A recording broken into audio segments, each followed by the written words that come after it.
오늘 이제 값비싼 기독교 10번째로 이 주제로는 마감을 하겠습니다. 값비싼 기독교는 존 레가드 목사님이 쓴 책을 한국에서 번역하는 과정에서 값비싼 기독교라고 하는 제목으로 출판이 되었습니다. 제 개인적으로 볼 때 독일의 신학자였던 보네포가 주장한 값싼 은혜, 이 땅의 크리스찬들이 은혜를 너무 헛되이 받고 있다. 그것에 대한 어떤 경종으로 값비싼 기독교라는 말을 의도적으로 쓰지 않았을까, 그런 생각을 해봅니다. 값비싼 기독교라는 말은 우리가 믿는 신앙의 도리는 너무 소중하고 싸구려 취급해야 할 종교나 철학이 아니며 생과 사, 그것도 영원한 생과 사를 결정짓는 인생 최대의 문제라는 점에서 출발했습니다. 우리 인류에게 제일 중요한 과제는 구원을 받는 것이고, 그 구원 얻는 것은 결코 만만치 않으며, 그 구원을 유지하기 위해서도 끊임없는 자기 포기와 희생과 순종이 없이는 구원은 상실될 수 있음을 저는 말씀드리고 싶습니다. 그 구원의 길은 많은 길 중에 하나가 아니며 오직 외길이고 한 길인 십자가의 길이며 좁은 문을 향한 끊임없는 길임을 명심하셔야 합니다. 오직 참된 복음만이 우리를 영생으로 인도하며 우리의 길을 달콤하게 만드는 것이 결코 복음이 아님을 깨달아야 할 것이고, 그 복음의 중심에는 바로 예수 그리스도가 있음을 알아야 합니다. 목회를 하면서 제 자신은 물론이와 우리 성도들 교회를 보면서 제가 고민하는 것 중에 하나는, 과연 2000년의 시간이 흐르면서 애초에 주님께서 세우려고 했던 교회상, 교회는 이러해야 한다, 주님께서 교회를 세우시고 하시고 싶어하는 일들, 그것들 과연 우리는 하고 있는가?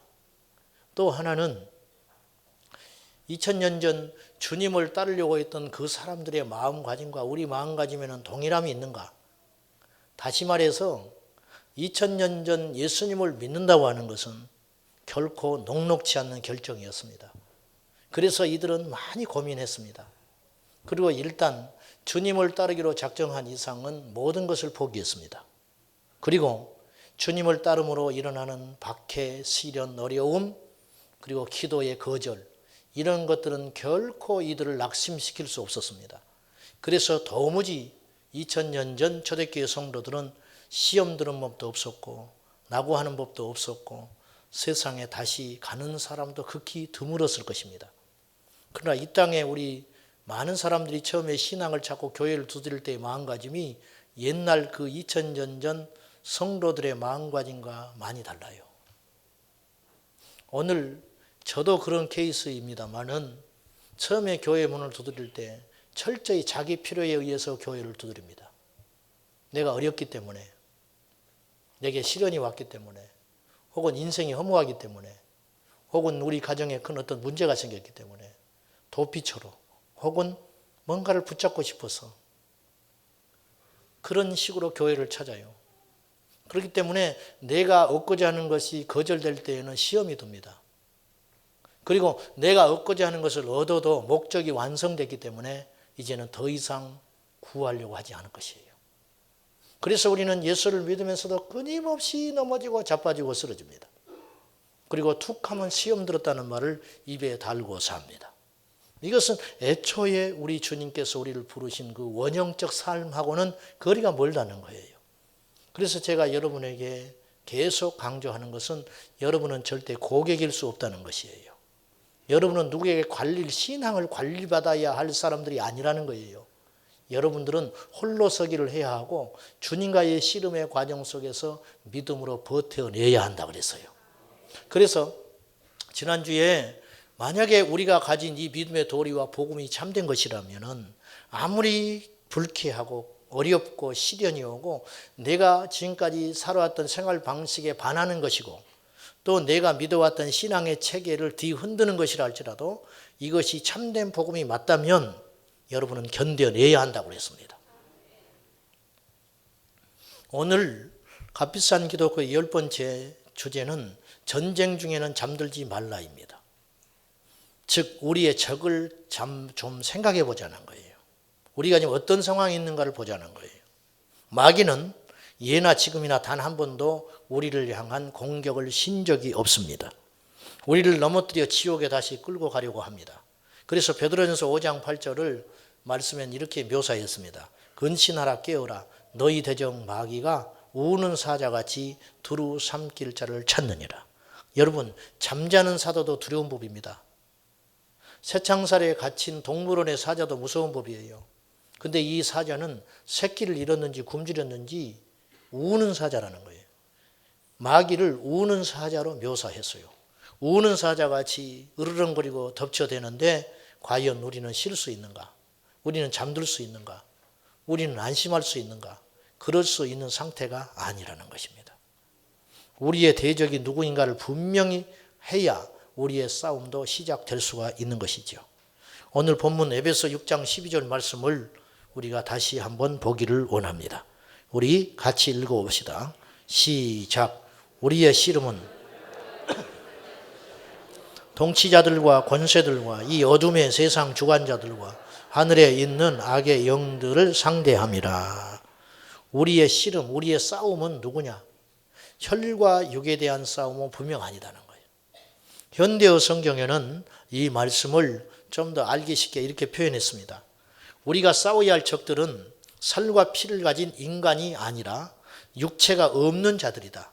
다시 말해서 그들은 눈에 보이지 않는 세상의 악한 지배자들과 강력한 존재와 이 세상을 지배하는 어둠의 왕들과 영적 세계에 있는 무수한 악령들이다. 분명히 하자는 거예요. 우리 싸움의 대상이 누군가. 사람은 아니라는 거예요. 이 사람을 뒤에서 조종하는 어떤 세력이 있다는 거예요. 그러므로 어떤 사람을 경쟁하는 건 어리석은 것이고 어떤 사람을 향하여 분을 오래 품는 것도 어리석은 것이고 누구를 미워한다는 것도 지극히 어리석은 일이라는 거예요. 왜냐? 그런 전쟁은 혈과 육에 대한 싸움이기 때문에 그렇습니다. 군대에 입대한 군인이 자기를 못 살게 한 상사를 향하여 총뿌리를 들이댄다면 이건 얼마나 위험하고 어리석은 일입니까? 진짜 적은 수십 킬로 저 북녘 땅에서 우리를 향하여 한 번도 총뿌리를 거둔 적이 없는 그 공산주의 사상에 빠져 있는 그들이야말로 우리의 진짜 적인 것입니다. 총기 사고가 일어나는 것은 그래서 너무너무 어리석고 불행한 일이지요. 자, 지금 마귀는 무엇을 하고 있을까요? 그는 이 전쟁을 통하여 우리에게서 과연 무엇을 빼앗으려고 하고 있을까요? 요한복음 10장 10절에 보면은 도적이 오는 것은 도적질하고 죽이고 멸망시키려 하는 것이고 인자에 온 것은 양으로 생명을 얻게 하고 더 풍성히 얻게 하려 함이라 그랬습니다. 여기서 도적의 비교되는 개념으로 인자라는 표현을 썼어요. 이 인자는 예수님 자신을 일컬을 때 인자라는 표현을 썼습니다. 사람의 아들이다. 그런데 이 인자라는 표현에 맞서서 도적이 등장해요. 그러므로 이 도적은 마귀를 상징하는 것입니다. 예수님의 맞선 상대. 마귀는 무엇을 하느냐? 마귀가 오는 이유가 무엇인지 아냐? 우리를 죽이고 멸망시키고 우리를 실패케 하고 절망하여 우리를 끌고 지옥으로 가려는 일을 마귀가 하는 것이라는 거예요. 여러분, 마귀는 우리를 병들게만 하지 않아요. 우리를 병들게 해서 우리를 지옥에 끌고 갈 수 있다면 마귀는 우리에게 병들게 할 거예요. 근데 우리를 한껏 높이고 부자 만들어 가지고 우리를 지옥에 끌고 가는 것이 용이하다면 우리에게 부자를 만들어 줄 거예요. 예수님을 시험했던 마귀는 광야에서 예수님에게 칼을 들이대지 않았다는 것을 기억하셔야 돼요. 한결같이 그럴듯한 것들이었습니다. 하나같이 우리라면 쉽게 넘어갈 수 있을 만한 권세와 가치 있는 것들이었습니다. 그러나 예수님은 분별하실 수 있었기 때문에 그걸 물리치셨지요. 마귀는 그래서 이 땅에서 이런 전략들과 체계를 가지고 공격을 하고 있기 때문에 요한 1서 3장 8절에서 예수님께서 이 땅에 오신 목적에 대하여 인류 구원과 더불어 마귀의 일을 멸하러 왔다고 성경은 분명히 직시하고 있습니다. 죄를 짓는 자마다 마귀에게 속하나니 마귀는 처음부터 범죄함이라. 하나님의 아들이 나타나신 것은 마귀의 일을 멸하려 함이라. 인류 구원과 마귀의 일을 없애야 하는 것은 불가분의 관계라는 거예요. 예수님의 표현에 의하면. 마귀는 우리가 아는 것보다 훨씬 영리하고 끈질기고 더럽고 그럴듯하고 교묘하고 강하고 파괴적입니다. 좀처럼 마귀는 직접 등장하는 법이 없으며 환경과 사람과 사상과 철학과 그리고 이 정치, 사회, 문화, 종교 구조를 통하여 한꺼번에 인류를 지옥의 불구덩이에 끌고 가기 위해서 몸부림치고 있습니다. 여러분, 누가 귀신 들려가지고 미쳐 다니는 것은요, 무서운 게 아니에요. 그건 사실은 아주 하찮은 귀신, 악령이 하는 거예요.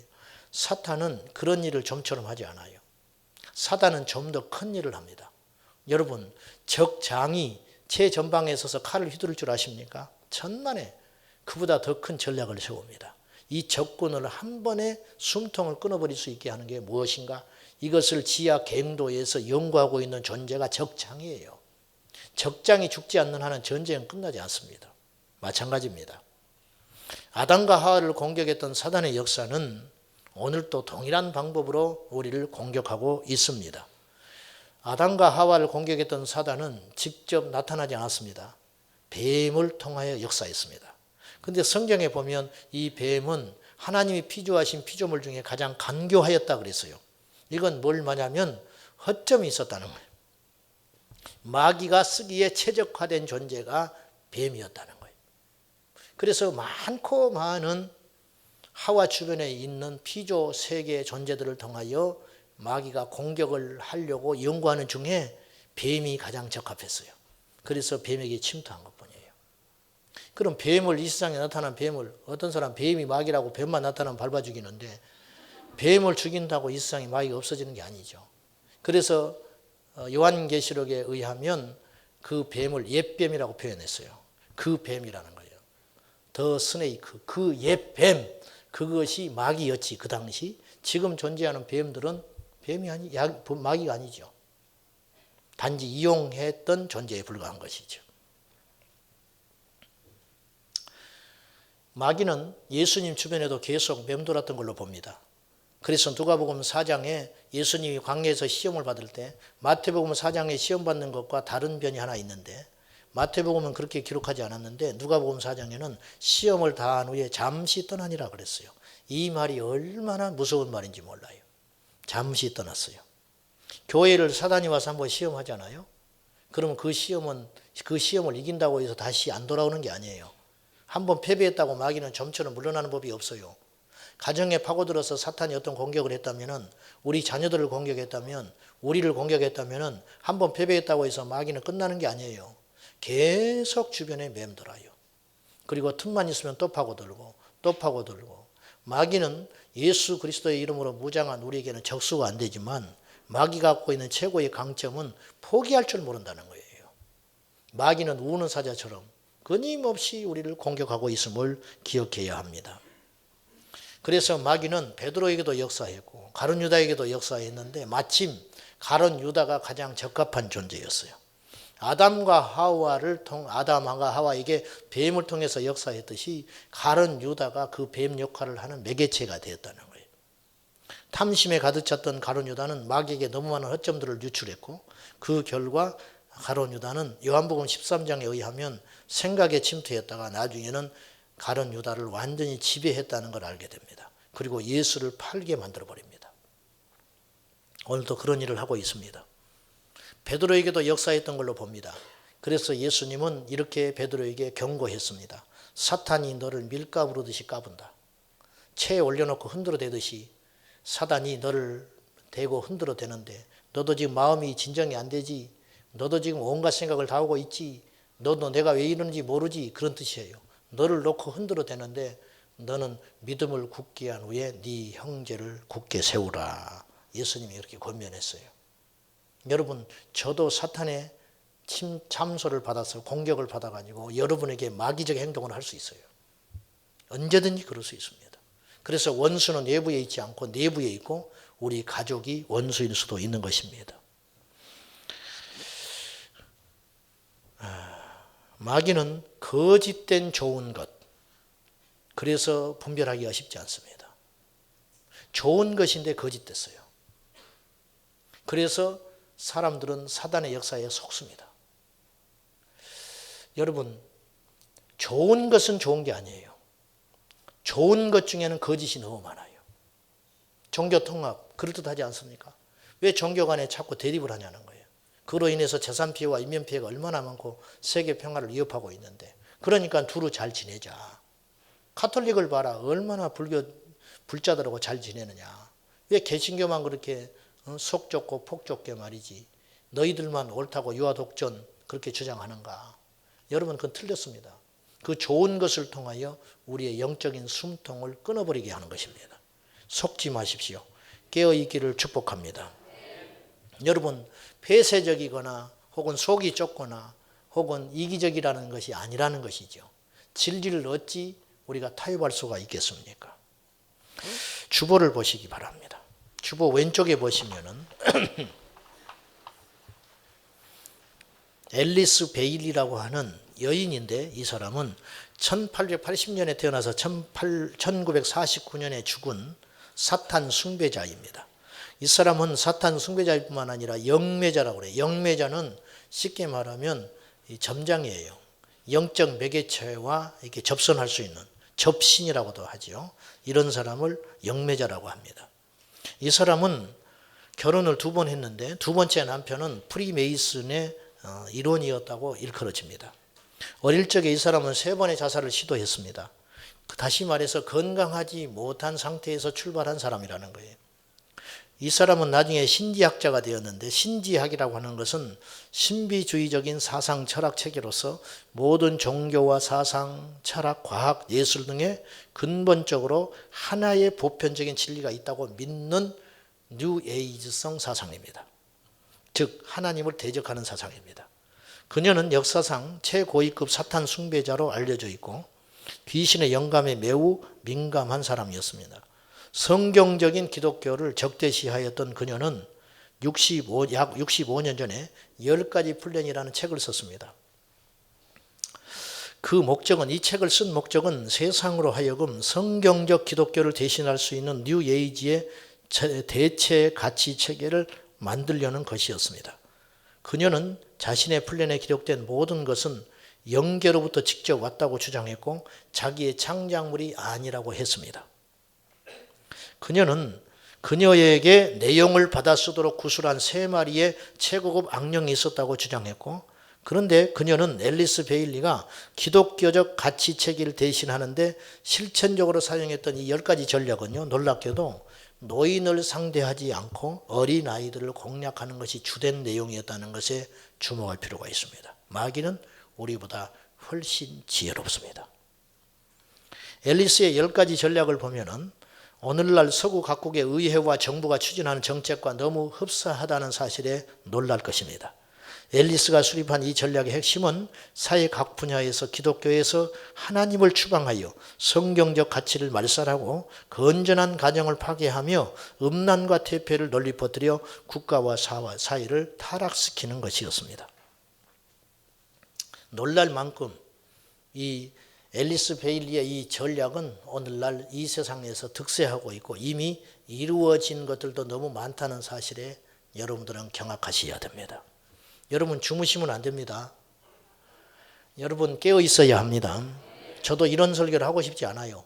이 거룩하고 좋은 시간에 이러한 어떤 정보적인 설교를 하고 싶지 않습니다. 저도 여러분에게 고사관 이야기로 감동을 시키고 싶고 여러분을 울게 만들고 싶습니다. 그러나 지금은 그럴 때가 아닙니다. 여러분이 듣든 안 듣든 저는 외쳐야 하는 사명이 있고 저는 여러 사람을 원하지 않습니다. 오늘 예배를 통하여 한 사람이라도 이 부분에 있어서 깨닫고 자각하는 일이 있다면 저는 만족합니다. 자, 왼쪽을 좀 보시고 읽어봅시다. 1번 시작. 교육 시스템으로부터 하나님과 기도를 제거하라. 교육 커리큘럼을 변경하여 기독교 문화와 성경의 속박으로부터 아이들을 해방시키라고 주장합니다. 아이들이 학교에 가는 목적은 장래 인생을 감당할 준비를 하려는 것이고 아이들은 학교와 교사를 신뢰하고 순종하는 것인데 이 덕목이 무너지고 있습니다. 1962년 6월 25일 날 케네디가 집권했던 미국 당시에 우리가 아는 대로 미국 대연방대법원은 정교 분리 원칙을 내세워서 그때까지 공립학교에서 성경을 가르치고 있었는데 공립학교에서 하나님과 성경을 가르치는 것을 금지해버렸습니다. 주기도문과 수업 전의 기도는 금지되었습니다. 오히려 미국의 일부 학교들은 힌두교에서 가져온 초월 명상법을 가르치고 있는데 이는 아동들을 의식 전이 상태로 만들어 귀신들과 접촉시키는 목적이 있습니다. 아이들은 명상하는 가운데 안내자의 영을 만났다고 주장하는데 그것은 곧 귀신입니다. 여러분, 몇 년 전에 제가 버스 정류장에 서 있다가 마음 수련이라는 작은 소책자를 봤습니다. 아이들의 이 학업 증진을 위해서 여름이면 캠프를 열어가지고 아이들로 하여금 마음을 이렇게 정돈하게 만든다는 거예요. 템플스테이, 마음 수련, 이것들이 다 그럴듯해 보이지만은 요가, 수련 이런 것들, 요가하는 분들이 있으면 안 하시는 것이 좋습니다.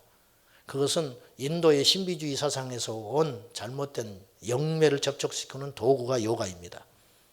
우리가 모르면 당하듯이 이런 일에 무심코 기도 많이 하는 사람도 아무렇지도 않게 요가를 해요. 그러니까 여러분 잘못이 아니에요. 가르치지 못해서 그래요. 그걸 배운 적이 없기 때문에 그렇습니다. UFO, 영매, 점심술, 그 다음에 어떤 명상법, 그 다음에 초월주의, 어떤 성령을 가정한 심령수술 이런 것들이 다 사탄에 근거하고 있다는 것을 기억하셔야 됩니다.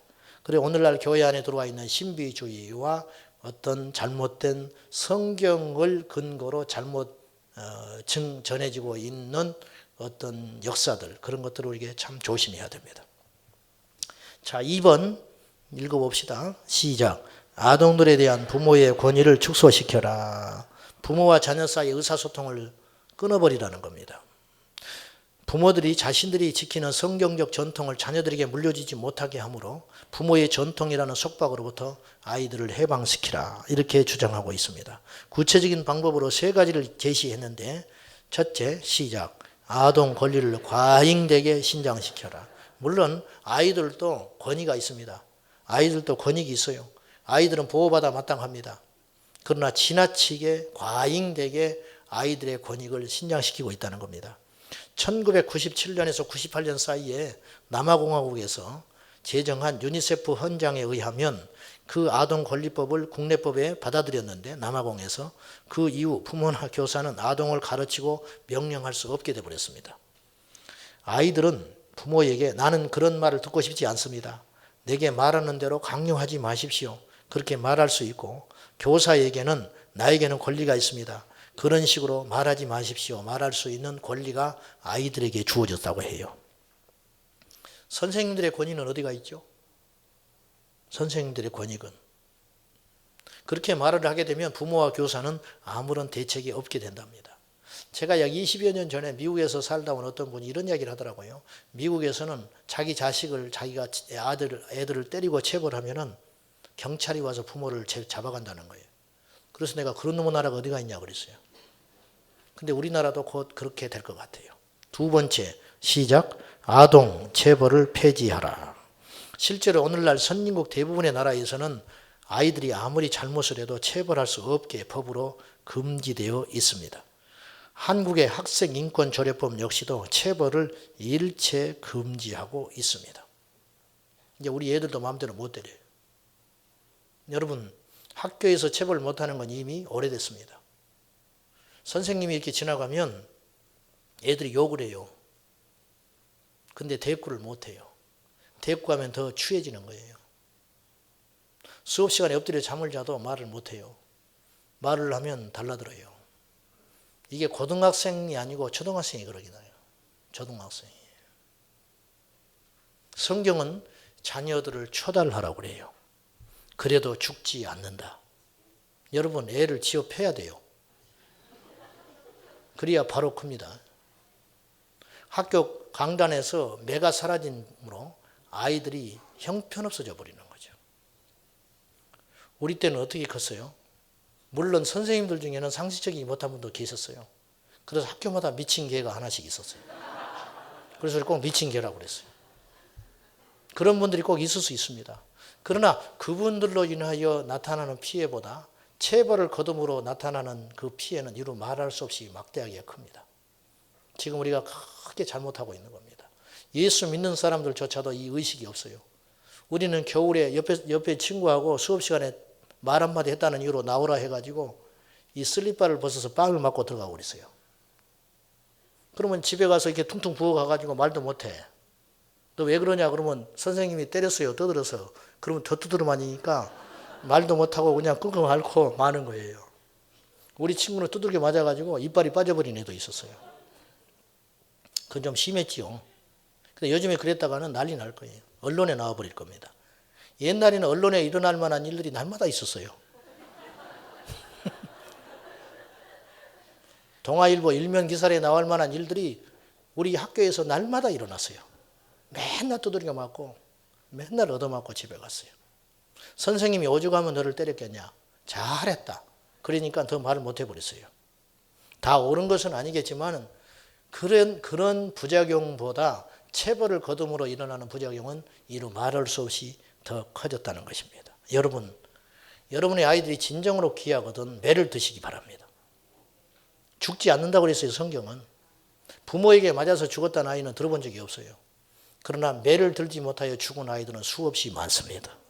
기억하셔야 됩니다. 세 번째, 시작. 교사들을 10가지 전략의 실행 요원으로 사용하라. 교사들을 적극 활용하여 아이들을 망가뜨리라는 것입니다. 교사들이 아동들에게 네 부모는 너에게 기도하고 성경 읽으라고 강요하고 가르칠 권리가 없다고 학교에서 가르칩니다. 너는 너다. 너는 네 자신을 발견해야 한다. 자아 실현을 해야 한다고 가르치고 있습니다. 학교 강단에서는 진화론을 가르치고 이제는 머지않아 유치부부터 대학은 말할 것도 없고 동성애를 가르치게 되는 날이 곧 올 겁니다. 서양에서는 아이가 7살이 되면 교사가 너는 부모의 신앙을 따를 권리가 없다고 가르치고 있습니다. 세 번째, 크게 시작. 기독교적 가정구조를 파괴하라. 국가의 핵심적 요소가 가정입니다. 여러분, 가정이 깨져버리면 국가는 존립할 수 없습니다. 오늘날 사탄이 그렇게 동성애를 들고 나오고 자꾸 하는 이유는 어디에 있냐면 금방 일어날 일은 아니지만 10년까지는 아니겠지만 제가 볼 때 30년, 50년이 지나면 동성애가 널리 퍼지고 나면 가정이 급속도로 무너지고 말 거예요. 오늘날 우리가 남녀가 이루어서 가정을 이루듯이 이제는 그때 가면 가구 수의 절반 정도가 남자끼리 가정을 이루는 일이 있을지 몰라요. 그러면 자녀들은 누가 생산합니까? 여러분 이거 우습게 봤거든요, 옛날에. 그런데요, 왜 기독교가 이슬람에게 적수가 되지 못하는지 아세요? 교리가 없어서 그렇지 않아요. 기독교인들이 못나서 그렇지 않아요. 이슬람은 낙태를 하지 않습니다. 이슬람은 철저히 자녀들을 낳는데 생긴 대로 낳았고요. 그들을 100% 이슬람화 해버려요. 왜? 이슬람 교리를 따르지 않으면 그들을 죽여버리기 때문에 그래요. 근데 개신교는 그렇지 않잖아요. 오늘 또 여러분 자녀들 오늘 교회에 안 온다고 버팅길 때 못 데려오는 부모들이 상당수 있을 거예요. 죽여버릴 수 있나요? 그럴 수 없잖아요. 그러니까 자유에 맡기는 거예요. 그러는 사이 우리 아이들은 세상과 사상과 세상의 사상과 철학으로 물들어서 점점점 잃어버리고 있다는 거예요.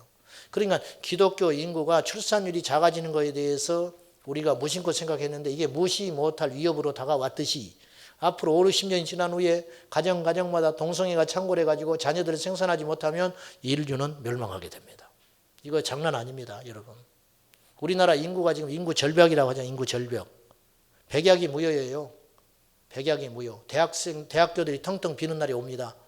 지금 젊은이들이 노동인구가 없어져요. 이게 장난이 아니라고요.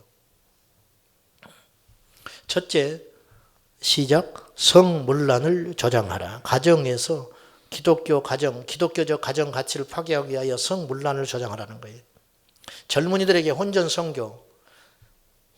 50% 이상은 이미 결혼하기 전에 다 잠자리를 합니다. 대학생들 대학 주변에는 그 방을 혼자 얻어서 살면 이 비용이 많이 들어요. 그러니까 모르는 남자 여자애들이 같이 살아버리는 거예요. 그럼 방 하나로도 되거든요. 그리고 어떤 군대를 간다든지 학교를 휴학 간다든지 자기 신상에 무슨 문제가 생기면 가차없이 헤어집니다. 이런 일들이 비일비재하게 일어나고 있습니다.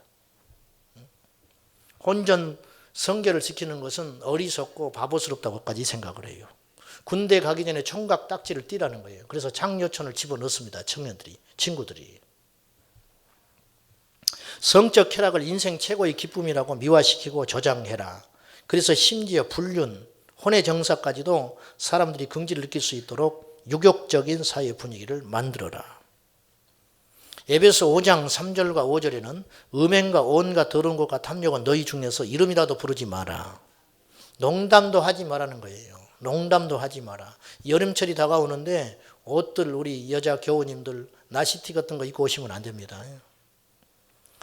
남자들로 하여금 범죄하게 만들고 속으로도 음란을 품게 해서는 안 되는 것이에요. 너희도 이것을 정령이 알거니와 음행하는 자나 더러운 자나 탐하는 자 곧 우상 숭배자는 다 그리스도와 하나님 나라에서 기업을 얻지 못하리니 누구든지 헛된 말로 너희를 속이지 못하게 하라. 두 번째 시작. 광고, TV, 신문, 잡지, 영화 산업을 이용하여 성적 쾌락이 인생 최고의 즐거움이라고 선전하고 부추겨라. 이 같은 전략은 전 세계적으로 엄청난 성공을 거두어서 오늘날 광고는 거의 벌거벗은 젊은 여자를 이용하고 있습니다. 즉 섹스 모티브를 중심으로 매스미디어가 섹스 코드를 중심으로 그 경향은 점점 커지고 있습니다. 가구를 광고하는데 옷을 야하게 입을 이유가 뭐가 있어요? 근데 그렇게 해요. 그렇지 않으면 보지 않기 때문에 그래요. 여러분 TV, 영화 산업을 보십시오. 뭐 정상적인 스토리를 가지고는 흥행을 거둘 수가 없기 때문에 꼬고 더럽고 추하게 만들어서 흥미를 잔뜩 유발시켜가지고 그래야 관객이 찾기 때문에 이런 일들이 이미 전 세계적으로 일어나고 있습니다. 헐리우드는 이미 사단이 장악한 지가 오래되었고 그 자본, 그 출처들을 우리가 유심코 잘 보아야 할 것입니다. 네 번째 시작. 프리섹스 사회를 만들라. 낙태를 합법화하고 용이하게 하라. 낙태 전문병원이 계속 생겨. 산부인과 간판은 산부인과인데 그 병원 내심은 낙태 전문병원입니다. 왜냐? 낙태를 해야 아이들의 출산율이 줄기 때문에 돈벌이가 안 되는 거예요. 산부인과가. 방학이 끝나고 나면은 전부 낙태 수술하려고 아이들이 학교로 가기. 방학 때 해변가에 휴가 갔다가 전부 잠자리를 물란하게 가져가지고. 여러분 제일 슬픈 때가 언제인지 아십니까? 성탄 이브 날입니다. 성탄 이브 날 제일 모텔이 호황을 이룬다는 거예요. 그리고는 몇 달 있으면 병원에서는 전부 낙태 수술하기에 젊은 아이들이 줄 서 있습니다. 슬픈 일입니다. 학교 안에 임신 진료소를 만들게 하라. 사람들이 섹스의 쾌락을 누리려면 그에 따르는 불필요한 두려움에서 해방되어야 한다. 즉 원치 않는 임신으로 인한 섹스가 방해받지 말아야 한다. 그래서 먹는 피임약, 사후 피임약이 광고를 하게 되고 이런 약들을 이제는 약국 혹은 편의점 어디서든지 구입할 수 있게 만들게 되는 것이죠. 아이들의 건강과 어떤 그런 것들은 전혀 개의치 않고 있습니다. 이런 생각들이 교회 안에도 들어와 있다는 거예요. 교회 청년들, 젊은이들에게도 이런 사상이 널리 퍼져서 주님 앞에 와서 교회에 봉사하는 것, 예배하는 것과는 별개로 학교 가면 마음대로 살아버리는 거예요. 학교 가면. 그리고 교회 와서 기도해요. 학교 가면 또 친구들과 문란하게 지내버리고 또 교회 오면 예배하고 경건하고 교회 학교 교사하고 있을 수 있는 일이에요. 교회가 알면서도 그걸 방조하고 있습니다. 안 되는 것입니다. 절대로. 보수적인가요? 하나님이 사랑인데 복음을 오해하지 마세요. 사랑을 오해하지 마시라고. 사랑은 진리와 함께할 때 완성되는 것이에요. 다섯 번째 시작. 평생 결혼의 개념으로부터 사람들을 해방시켜라. 남녀간에 결혼을 해서 가정을 이룬다는 것은 평생의 서약입니다. 근데 처음부터 그렇게 살 생각을 하지 않아요. 살아보다가 마음에 안 들면 언제든지 갈라설 수 있다. 심지어는 결혼하기 전에 계약 결혼하는 사람도 있어요. 계약 결혼. 너나 나나 어차피 한평생 사는데 네 인생은 네 인생이고 나는 나 인생이다. 그러니까 너나 나나 서로 사생활에 대해서는 타치하지 말자. 외박을 하고 돌아오는지 어디 가서 뭘 하고 돌아오는지 서로 간섭하지 말자. 이게 옛날 영화 속에서 서구 사회에서만 일어난 줄 알았는데 우리나라도 이런 일들이 일어나는 거죠. 무서운 일들이 벌어지고 있습니다. 우리의 행복을 위해서는 어떤 대가를 지불하더라도 그 사람과 뜻이 맞지 않으면 언제든지 헤어질 수 있다고 가르치고 있습니다. 성경적 계명의 속박에서 얽매이지 말고 다시는 올 수 없는 너의 인생을 즐겁게 지내라. 당신에게 필요한 것은 쉽게 이혼하고 재혼할 수 있는 방법과 이를 통하여 또 다른 사람과의 사랑 결합이 생성되도록 허용하는 것이다. 인생은 즐기라고 있는 것이다. 미국에서 만든 헐리우드 영화를 보면은요, 주제가 그건 아닌데, 주제는 뭐 액션이고, 주제는 뭐 다른 재난 영화이고, 그런데 이렇게 보면요, 자기 와이프가 자기하고 헤어져 가지고 다른 남자와 살고 있어요. 그리고 자기 자식을 키우고 있어요. 근데 만나요. 브루스 윌리스가 주로 이런 걸로 많이 나오죠. 근데 이 자기 자식이 위험에 처해요. 그러면 전 남편은 별 관심이 없어. 그러면 얘가 뛰어드는 거예요, 이제. 자기 자식을 구하기 위해서. 이런 일들이 너무 많이 영화상에 나와요. 그러니까 이런 것이 위험한 이유는 뭐냐면은, 저렇게 해도 되는구나. 그 설교를 하고 있는 거예요, 지금. 언론에서. 설교는요, 교회에서만 하고 있는 게 아닙니다.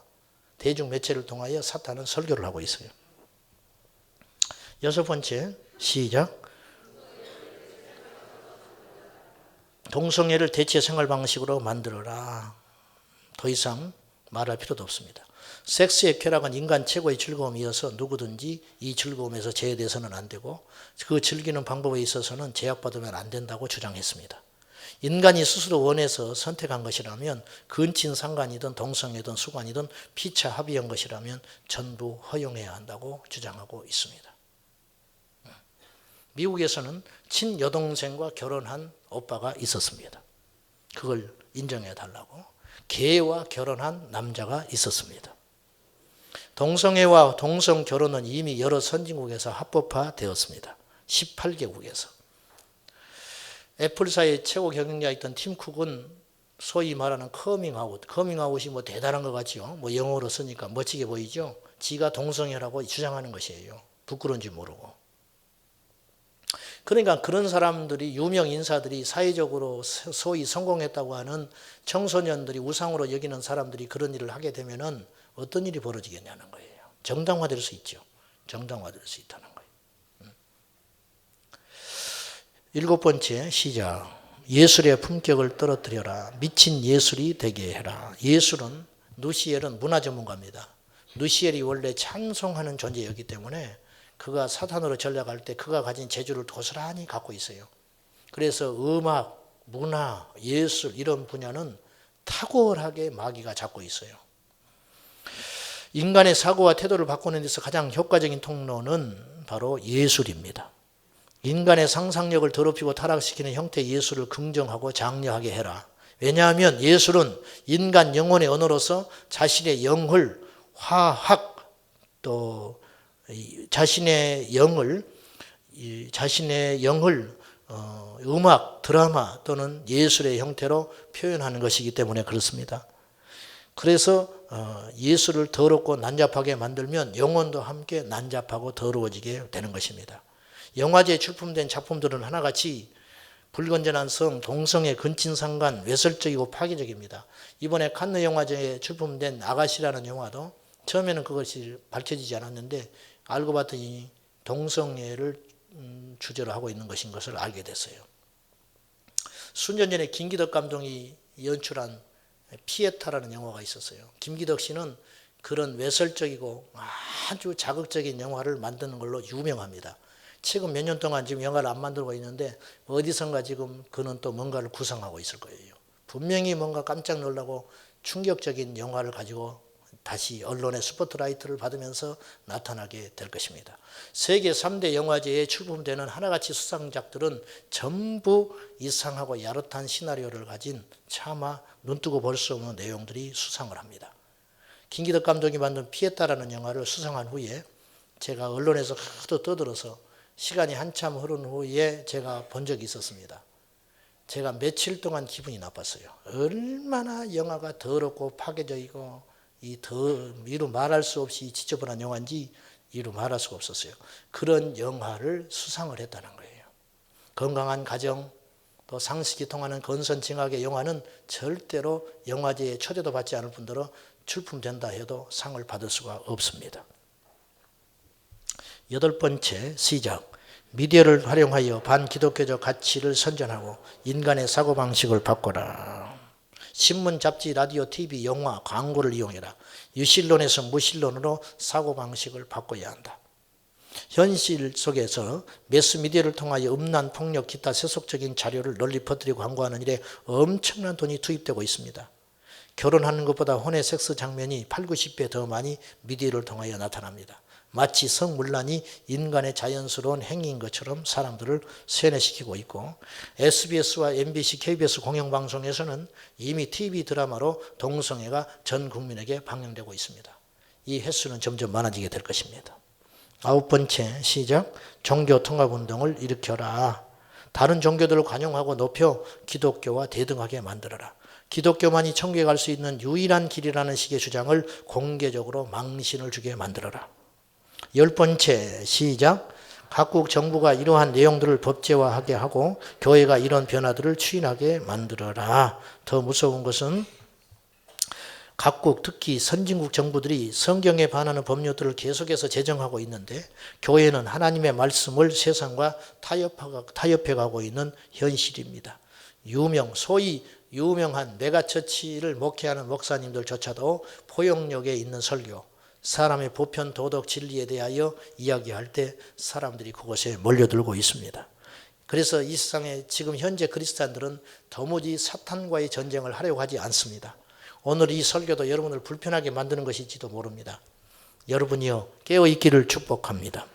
저는 제 자신이 절대로 홀로 깨어있다든지 혹은 대단한 진리를 갖고 있다든지 그런 생각을 해본 적도 없고 당연히 그럴 리도 없습니다. 모든 이 땅의 교회들은 당연히 사탄과의 전쟁을 준비해야 할 것이고 이 세상의 악한 역사에 대하여 대비하는 자세가 필요합니다. 다시 말씀드립니다. 한 사람에게 역사하여 귀신 들게 만들어서 미치고 자살하게 만들고 교회 와서 불을 지게 만들고 행패를 부리게 하고 이거는 아주 약한 것들이 하는 일이라는 거예요. 이건 악령의 구조 중에 제일 밑에 있는 귀신이 하는 짓이에요. 이건 아무것도 아니에요. 이거는 교회 불 지르면 다시 지으면 되고 누가 미친 소리 하면 그냥 안 들으면 되는 것이에요. 그런데 문제는 그럴듯한 모습으로 옷을 잘 차려입고 강단에 서서 설교가 아닌 설교를 하고 있고 사람들을 현혹하여 한꺼번에 통으로 올가매서 지옥으로 빠뜨리게 하는 사탄의 역사. 좋은 것이지만 틀린 것. 좋은 것이지만 틀렸어요. 맞는 소리지만 성경적이지 않아요. 사람들이 다 맞다고 지지하지만 그것은 주님께서 주신 메시지가 아니다면 어떻게 하겠냐는 거예요. 결국 방법은 하나밖에 없습니다. 우리가 깨어서 기도하는 것밖에 없습니다. 교회는 기도하지 않으면 무너집니다. 기도하지 않으면 영적 칼날이 무디어져서 분별하지 못한 채 깊은 잠에 빠지게 되는 것입니다. 그래서 교회는 기도해야 하고 기도하지 않는 것을 죄라 했습니다. 성도들이요, 일어나셔야 됩니다. 영적인 분별력을 하지 못한 채 우리 아이들이 교회에 올 때 한쪽에는 성경책을, 한쪽에는 개상망측한 마귀가 악한 어떤 귀신들이 형체가 그려진 흉측한 이름도 외울 수 없는 괴물들이 그려진 카드를 한쪽에 손에 들고 와서 예배 끝난 후에 교회 복도에 주저앉아서 아이들이 카드 놀이를 합니다. 이런 현실이에요. 그러나 어느 누구도 지나가면서 그걸 문제시 삼는 부모는 없습니다. 사랑하는 여러분, 여러분의 가정을 지키셔야 됩니다. 여러분의 자녀를 지키셔야 합니다. 여러분이 오늘 집에 가셔서 아이들의 벽에 무엇이 붙여 있는지 보십시오. 아이들이 갖고 놀고 있는 놀이기구들과 문화들이 무엇인지를 보십시오. 아이들이 보고 있는 책들이 어떤 내용인지를 살펴보십시오.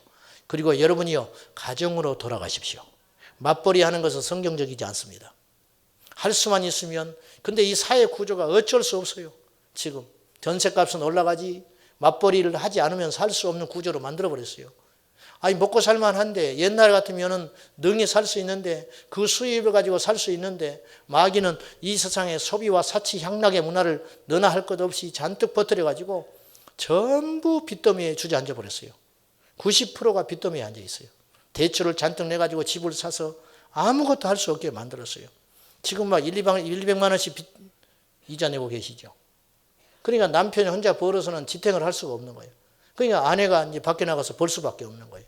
그래 남편이 집에 오면 아내를 이렇게 쳐다본다는 거예요. 너는 뭐 하고 있냐? 내 친구 마누라는 밖에 가서 돈 번다는데 자꾸 압력을 넣는다는 거예요. 그러면 이제 밖에 나가야 돼요. 그러면 차를 또 하나 사야 할 거 아니에요. 응? 차. 그러면 차가 집에서 2대를 굴리게 되는 거예요. 그럼 보험료에다가 할부에다가 기름값에다가 돈을 많이 버는 것 같지요. 별것도 없어요. 그 사이에 우리 아이들은 방치돼 버려요. 그러면 그 사이 그 시간을 뭘로 채워야 돼요? 학원. 그리고 부모의 사랑을 받지 못해요. 밖에 나가서 인스턴트 음식 먹고 저녁에 파김치 데려와가지고 돼가지고 온 식구들이 집에 들어와서 차분히 앉아서 대화할 시간도 없고 1년 내 가도 대화할 시간도 없어요. 그리고 가정끼리 오손도손 앉아가지고 밥을 먹는다든지 무슨 예배를 드린다든지 이것은 꿈 같은 이야기로 전락하고 만 거예요. 잔뜩 대출을 내가지고 집을 사고 집에 가면은 차를 뽑아가지고 그냥 할부 내느라고 정신이 없고 또 TV는 왜 이렇게 큰 걸 사가지고 집도 좁은데 그냥 코앞에다 이렇게 큰 걸 갖다 들이대고 앉아가지고 텔레비를 십자가가 걸어져야 할 그 자리에 큰 모니터 텔레비 새로 나온 신상품이 떡 걸려 앉아있고 가지고 텔레비전은 나의 목자시니 그리고 주저앉아가지고 밤 2시, 3시까지 전국에 전 세계에서 방영되는 위성 방송 그래가지고는 프로축구 뭐 다 보고 그래가지고는 잔뜩 지쳐가지고 아침에 일어나서 밥을 먹는 둥 마는 둥 일어나가지고 온 식구들이 부인은 부인대로 애들은 애들대로 남편은 남편대로 정신없이 하루를 어떻게 시작하는지도 모르고 커피 한 잔 마시고 하루를 시작했다가 이렇게 지금 우리가 살고 있는 거예요. 그렇게 살고 있는 여러분에게 심심한 애도를 표합니다. 근데 지금 정신 바짝 차려야 한다니까요. 성경 구절 한 구절도 못 읽잖아요, 여러분. 교회 와서 단 1분의 기도를 못하고 있잖아요. 이것 때문에. 혼내는 게 아니고 그렇다고 말이에요, 사실이. 가던 길을 멈추세요. 그리고요, 텔레비전 이렇게 두꺼운 거 봐도 되니까, 날렵한 거 안 바꿔도 되니까 빚내지 마세요. 카드를 잘라버리라니까요. 막 TV만 틀면 10개월 할부, 24개월 할부, 뭐든지 사라. 그래서 잔뜩 사놓고 감당 못해가지고 말이죠. 여러분, 그것에 우리가 관심 기울 때가 아니에요. 그래서 쓸만한데 계속 바꾸는 거예요. 가구도 바꾸고, 가전제품도 바꾸고, 핸드폰도 바꾸고, 차도 바꾸고, 계속 바꾸느라고 빚더미에 주저앉아가지고 아무것도 못한 채 종으로 살아가고 있는 거예요. 이 시대가. 사랑하는 여러분, 빨리 정신 차려야 합니다. 가정으로 돌아가십시오. 자녀들과 시간을 보내십시오. 이 가치가 무너지는 한은 절대로 이 세상을 승리할 수 없습니다. 사랑하는 여러분들이요. 말은 쉽지만 결코 넉넉지 않다는 것을 저도 잘 알고 있습니다. 차근차근 계획을 세우셔서 정리하고 그 다음에 버릴 것 버리고 일과 노동을 중단하셔서 가정으로 돌아가십시오. 빨리 돌아가셔서 여러분들이 지켜야 할 자리를 지키셔야 됩니다. 그 속에서 우리 자녀들이 생명을 먹고 그곳에서 가정이 든든히 지켜지고 그곳에서 그래가지고 이제 여성분들이 막 기가 세지는 거예요. 뭐 이해하고 들으세요. 니만 돈 버냐고 말이야. 나도 돈 버는데. 그러니까 집에 와서 설거지 이렇게 쌓여 있어요. 왜 나만 설거지 하냐는 거예요. 나도 니만큼 돈 버는데 왜 내가 내 새끼 내 아이를 나만 챙기냐는 거예요.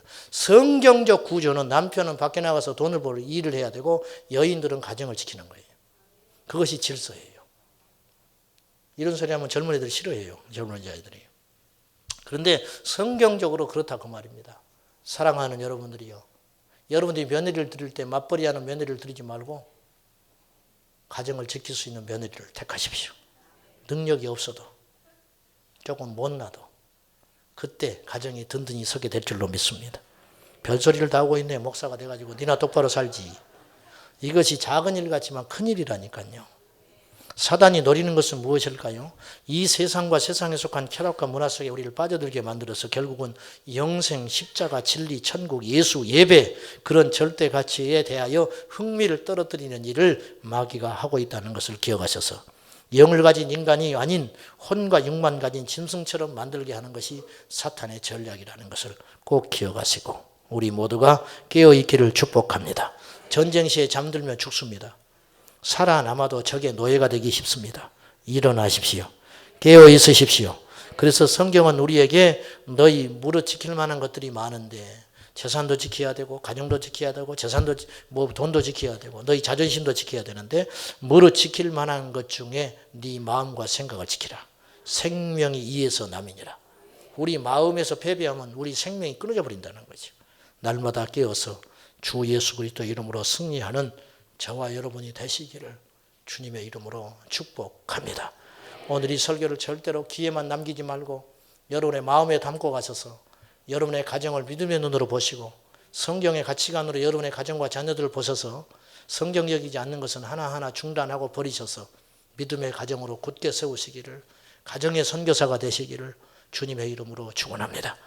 기도하겠습니다. 살아계신 하나님 아버지, 돈이 문제가 아니고 명예가 문제가 아니고 성공하는 것이 문제가 아니고 가치가 중요한 것인데 생명의 가치, 믿음의 가치, 십자가의 가치가 우리들로부터 점점 멀어지고 있습니다. 주 예수여 비옵나니 우리에게 영적 분별력과 또한 깨어있는 믿음의 자세가 되어서 이 시대를 하나님의 눈으로 보게 하여 주시고 복음의 눈으로 복음의 안경을 끼고 사탄의 공격들과 전략들을 볼 수 있도록 축복하여 주옵소서. 우리 성도들의 가정에서 음란의 영이 떠나가게 하시고 모든 소비와 사치의 영이 떠나가게 하여 주셔서 질서가 확립되게 하여 주셔서 가정으로 돌아가게 하시고 우리 자녀들이 순복하게 하여 주시옵시고 믿음으로 살게 하여 주옵소서. 예수님의 이름으로 기도하옵나이다. 아멘.